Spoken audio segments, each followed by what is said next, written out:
Madam, city bus જે ચાલી રહી છે રાજકોટમાં, કેટલી સિટી બસો છે ને શું છે? રાજકોટ મહાનગરપાલિકા હસ્તકની company Rajkot Rajpath private limited દ્વારા શહેરમાં સિટી બસ તથા પીઆરટીએસ બસનું જે સંચાલન રાજકોટની અંદર થાય છે તેમાં 100 બસ છે એ આપણી સીએનજી બસ છે ને 124 બસ છે જે ઇલેક્ટ્રિક બસ છે. એ સિવાય રાજકોટ મહાનગરપાલિકાની અંદર સિટી બસ સેવા ચલાવવાના મુખ્ય હેતુ નહીં નફો નહીં નુકસાન ધોરણે ચાલે છે. આમાં વિદ્યાર્થી કન્સેશન પાસ પણ આપવામાં આવે છે, તેમજ સિનિયર સિટીઝનને પણ ફ્રીમાં મુસાફરી કરવા માટેની એક તક આપણે આપી છે. ખાસ કરીને મેડમ, સિટી બસ સેવાની જે આવક છે કેવી આવક છે? સિટી બસ સેવાની આમ આવક જોઈએ તો સિનિયર સિટીઝનને આપણે ફ્રીમાં મુસાફરી કરવાની એક સેવા આપેલી છે, અને વિદ્યાર્થીઓને જ્યારે કન્સેશન પાસ આપેલા હોય એટલે એમાં પણ આપણને નફો થતો નથી. બીજું, સિટી બસ છે એ નજીવા દરથી મુસાફરી કરવા માટેનું એક સારું મુસાફરી માટે કરવાનું એક સારું સાધન છે. ત્યારે મધ્યમ વર્ગને અને ગરીબ પરિવારને પણ પરવડે એવી નજીવા દરથી એ મુસાફરી કરી શકે. એટલે રાજકોટ સિટી બસની સેવા ચલાવવાનો હેતુ આમ જોઈએ તો નફાનો હેતુ નથી.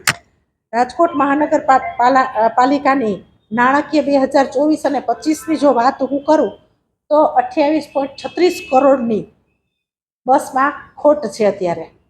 આ જે ખોટ ગઈ છે તેમાં કોણ ભોગવે છે?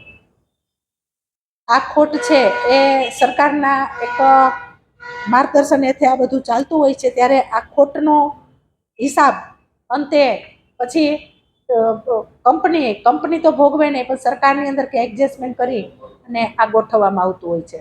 લોકોને સારી મુસાફરી મળી શકે અને બસની અંદર પણ અત્યારે સારી એસી બસ આપેલી છે અને સારી સુવિધા પણ લોકોને મળે ને. અંદર હવે અત્યારે ઉનાળાની અંદર પાણીના કેરબા પણ બસની અંદર આપણે મુકાવવામાં આવેલા છે કે જેથી કરીને ઉનાળાની આ ગરમીની અંદર બીઆરટીએસ રૂટની અંદર અત્યારે કુલરો પણ મુકાવવામાં આવેલા છે કે જેથી કરીને મુસાફરોને ખૂબ ગરમી લાગે, પાણીની તરસ લાગે અને એ પોતાને મુસાફરી સારી રીતે કરી શકે એના માટે અત્યારે ઉનાળા પૂરતી પણ આપણે આ સુવિધા કરેલી છે.